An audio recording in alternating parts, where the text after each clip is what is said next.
Pochettino's USA team is cooking. USA 2, Australia 0. You have to be impressed by what the United States have done. Still Balogun, Flo Balogun!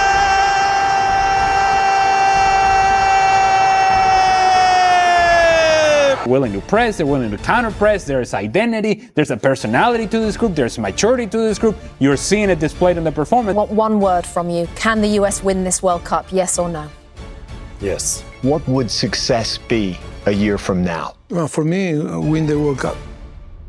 When the United States hired Mauricio Pochettino in the fall of 2024, it felt like a statement to the rest of the football world. For years, the US had plenty of talented players, great athletes, and a strong team spirit. But whenever they came up against the very best nations, they often looked a step behind tactically. The talent was there, but something was missing. What's missing on the men's side? The problem here in USA is soccer is seen like a nice game to play, but in different countries, it's a game to compete and to fight. It's a war. What they needed was a manager who had experience competing at the highest level, someone who could build a winning culture, develop young players, and give the team a clear identity. That's exactly what they got with Pochettino. And believe that we can perform in our best and compete with the big team on the world. I cannot believe what my eyes have just seen. Wow. The most complete performance under Mauricio Pochettino came at the World Cup.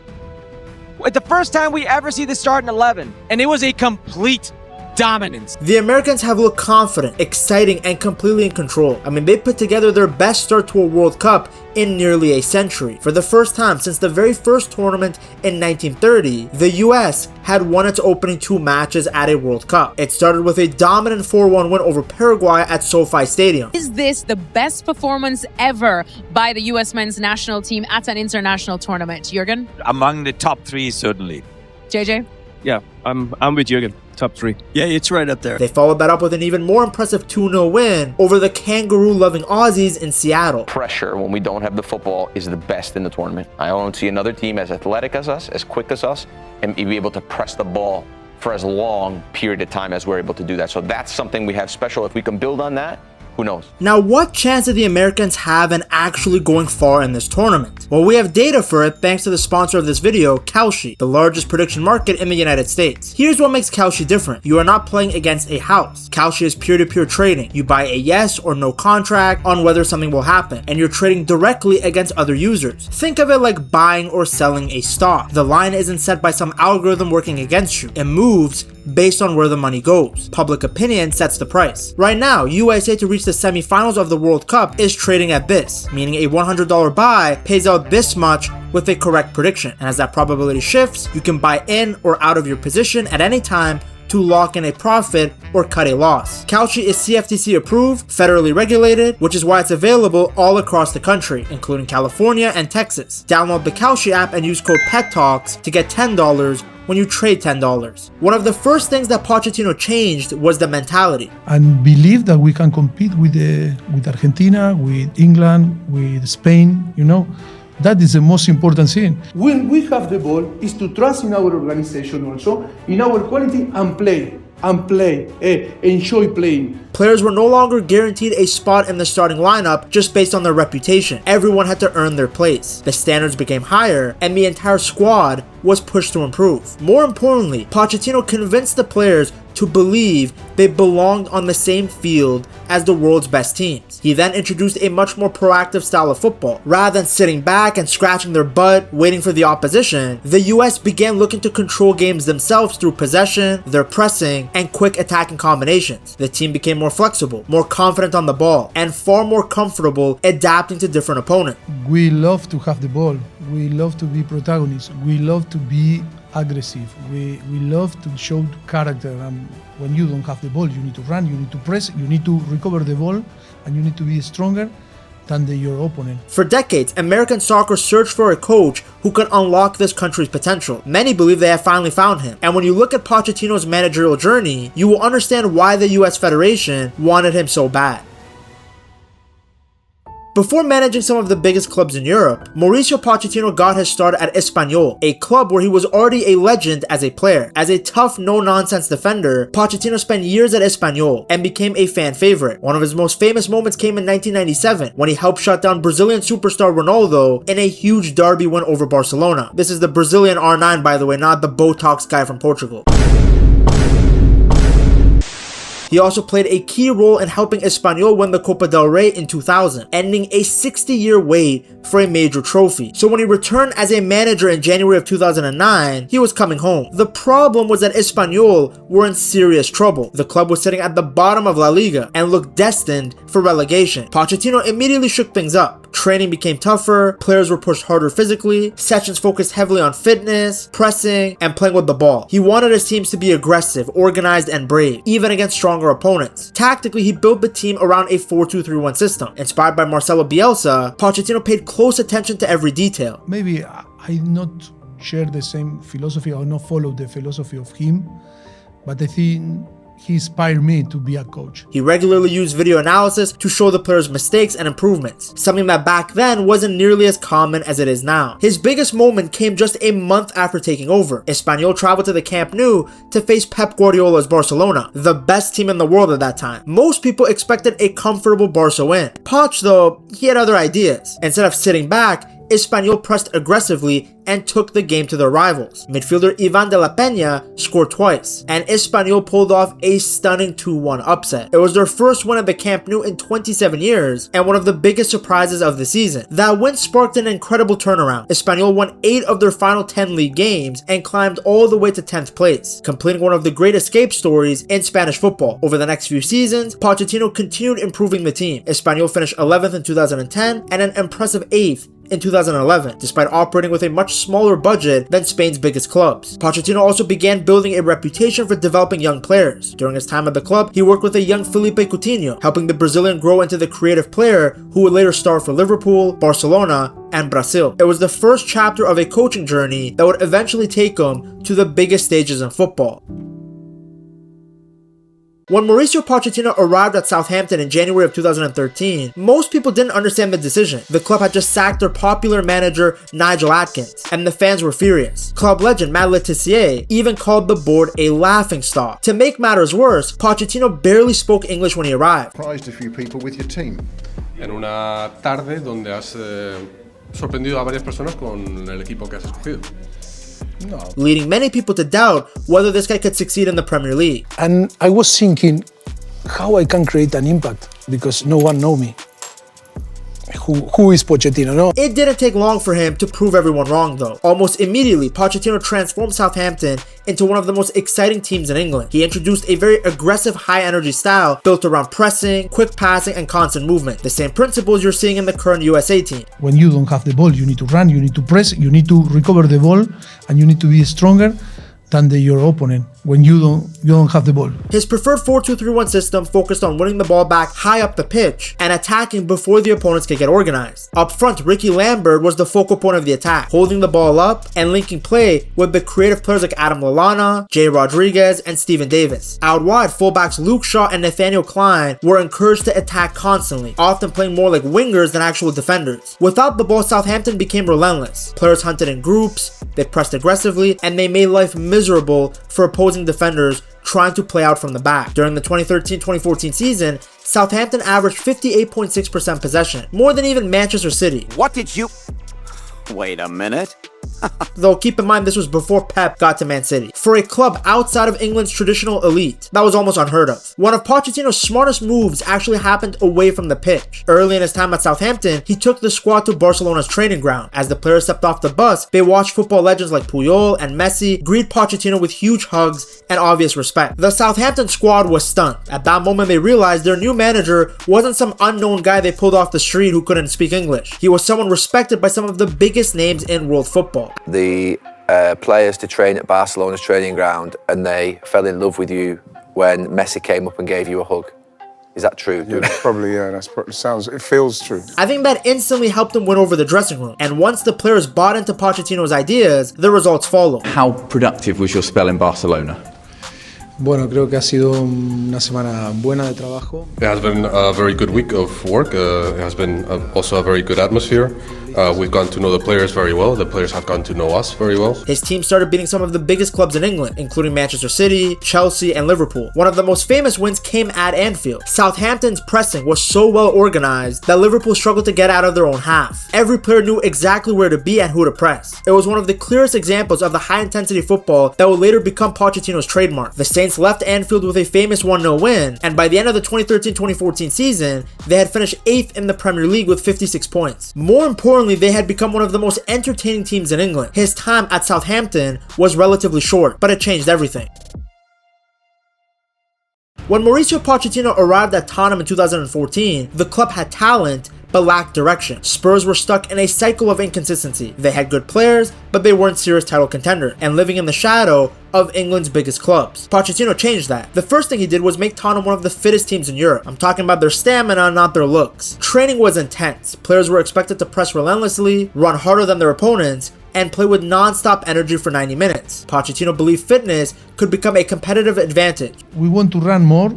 We want to be stronger than the opponent, but we want to play more and we want to have better automatismo than the opponent. And it quickly showed on the pitch. Once again, his preferred system was the 4-2-3-1, but it was incredibly flexible. In possession, Eric Dyer would often drop deeper between the center backs, allowing the fullbacks and Kyle Walker and Danny Rose to push higher up the pitch. Meanwhile, Christian Eriksen and Sung Hyun Min would drift inside to combine with Dele Alli and Harry Kane in central areas. I wasn't lying when I said the team was talented. I mean, look at these players. The result was a squad that was aggressive, fluid, and extremely difficult to defend against. Pochettino also played a huge role in developing Harry Kane into one of the best strikers in the world. Is Harry Kane the best player that you've ever coached for a period where you've seen the performance levels at the highest level? Harry Kane was only 20. What best defines the young man you saw? Raw. Wasn't enough. 100%. I think he saw a drive in me, I think a determination in me, but he also saw someone who needed help.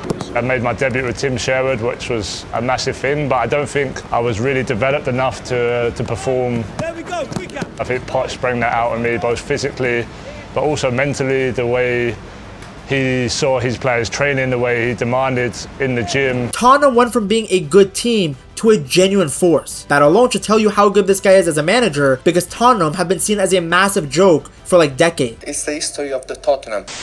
They finished in the Premier League's top 4 for 4 straight seasons and came closer to winning the title than they had in decades. I mean, to put it into perspective, in the past 2 seasons, Tottenham have barely survived relegation. The 2016-2017 season was especially impressive. Spurs finished with a club record 86 points and went unbeaten at home during their final season at White Hart Lane. For many fans, it was some of the best football the club had ever played. Pochettino's Tottenham also started making noise in the Champions League. One of their biggest moments came in 2017 when they beat the defending European champions Real Madrid 3-1 at Wembley. And I think the performance was fantastic. It was brilliant, the effort, the belief. I think it's too important to say congratulate our player. I think so proud from them. It was a performance that showed Spurs could compete with the very best teams in the world. But that was only the beginning. Nothing defines Pochettino's time at Tottenham more than the 2019 Champions League semi-final against Ajax. After losing the first leg and falling 2-0 behind in the second leg, Spurs found themselves trailing 3-0 on aggregate at halftime in Amsterdam. Their dream of reaching a first ever Champions League final looked over. I mean, most teams would have collapsed. Pochettino's didn't. Tottenham came out flying in the second half. Lucas Moura scored once, then twice, and suddenly, Ajax were barely hanging on. Then in the 96th minute, one of the most dramatic moments in football history happened. Here's Lucas Moura. Oh, they did it! I cannot believe it! Lucas Moura with the last kick of the game! Lucas Moura completed his hat-trick with the final kick of the game, sending Tottenham through on away goals and sparking scenes that nobody inside the stadium will ever forget. As the final whistle blew, Pochettino collapsed into tears on the pitch. It wasn't just because Tottenham had reached their first ever Champions League final. It was because it felt like the reward for 5 years of building, believing, and transforming the club. Gave you a moment to recover there. We saw what it meant to you. We saw the tears.. what an amazing evening. Thank you, football. When Mauricio Pochettino took over Paris Saint-Germain in January of 2021, he faced a completely different challenge than anything he had experienced before. At Espanyol, Southampton, and Tottenham, he had built teams from the ground up. At PSG, he inherited a dressing room filled with some of the biggest names in football. This was no longer about developing young players anymore. This was about managing superstars. Pochettino's biggest challenge was figuring out how to get the best out of players like Lionel Messi, Neymar, and Kylian Mbappe while keeping the team balanced. On paper, PSG had some of the most talented attackers football had ever seen. The problem was that this isn't FIFA. You can't simply put great players together and expect everything to work perfectly. Pochettino adjusted his usual approach. Instead of relying on the intense pressing that had defined his Tottenham teams, PSG often defended in a more mid-organized block. This helped protect the team defensively while allowing their attacking stars to save their energy for the moments that mattered the most. When PSG won the ball back, the plan was simple. Get it to the playmakers as quickly as possible and let Mbappe attack the space behind the defense. With players like Marco Verratti controlling the midfield and Neymar creating chances, PSG became incredibly dangerous in transition. I'm thinking about you at Southampton. Your style at Spurs was like electric. I used to think, when I got your games, I used to think I'm going to see a really good game of football. It's going to be exciting. You then go to PSG. When you're talking about you have to adapt to the players, was that the biggest moment in your career maybe where you had to adapt? Well, I think I become a complete coach after Paris. Yeah. One of Pochettino's greatest tactical performances came in the Champions League against Bayern Munich in 2021. PSG traveled to Germany to face the reigning European champions in freezing conditions at the Allianz Arena. Most people expected Bayern to dominate. Instead, Pochettino produced a perfect game plan. His team defended with discipline, absorbed the pressure, and attacked at exactly the right moments. Neymar was brilliant, creating chance after chance, while Mbappe used his speed to punish Bayern's high defensive line. The French forward scored twice, and PSG walked away with a huge 3-2 win on German soil. It was one of the biggest wins of Pochettino's career and showed that he could manage elite players on the biggest stage. During his time in Paris, Pochettino won the Ligue 1 title, but winning the French league with those guys, it's like losing your virginity to a prostitute. Winning the league is expected. Reaching the Champions League knockout rounds is expected. Anything short of lifting the Champions League trophy is viewed as disappointment. So despite winning those trophies, Pochettino was constantly judged by much higher expectations. That's the pressure that comes with managing a squad full of global superstars who have to win everything. So even though his time at Paris wasn't exactly the perfect amount of success, it did add another important chapter to his coaching journey. And you need to adapt. You cannot go to press. Was that frustrating? No, it's not frustrating. It's because you learn from you. Those experiences would later help prepare him for one of the biggest jobs in international football, leading the United States at a home World Cup. When Mauricio Pochettino arrived at Chelsea in the summer of 2023, he walked into one of the toughest jobs in football. The club had just finished 12th in the Premier League, their worst season in decades. The squad was overloaded with new signings. Like seriously, at one point they had so many players that they didn't have enough room in their locker room. And they also lacked any real identity on the pitch. Pochettino's job was to change that, so he focused on creating a stronger culture inside the dressing room. With so many players competing for minutes, he worked to build a tighter, more united squad while giving the team a clear tactical identity. Once again, he went back to the trusty 4-2-3-1 system. In possession, Chelsea often shifted into a more attacking shape, with one fullback pushing higher while the other stayed deeper to provide balance. Now, the early months, they weren't very smooth. Pochettino experimented with several different ideas, including using Ben Chilwell as a winger and Levi Colwill as a left back. I mean, some of these decisions naturally drew a lot of criticism as Chelsea struggled for consistency. But as the season went on, things started to click. Cole Palmer became the creative centerpiece of the attack, while Nicholas Jackson's movement and hold-up play gave the team a focal point up front. Despite dealing with a long injury list that included key players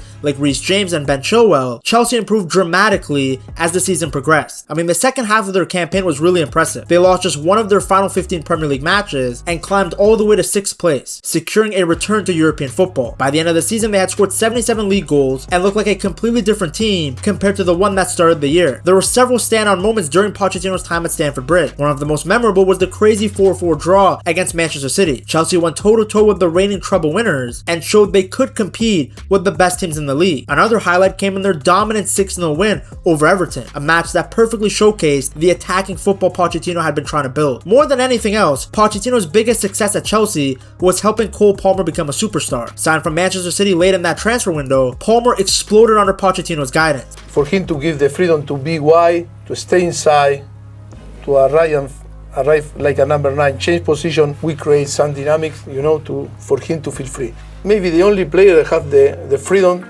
to move and to try to find the space. What a compliment that is. The young playmaker finished the season with 22 Premier League goals and 11 assists, establishing himself as one of the best young players in England. I mean, we haven't seen the guy be anywhere near as good as he was under Pochettino since.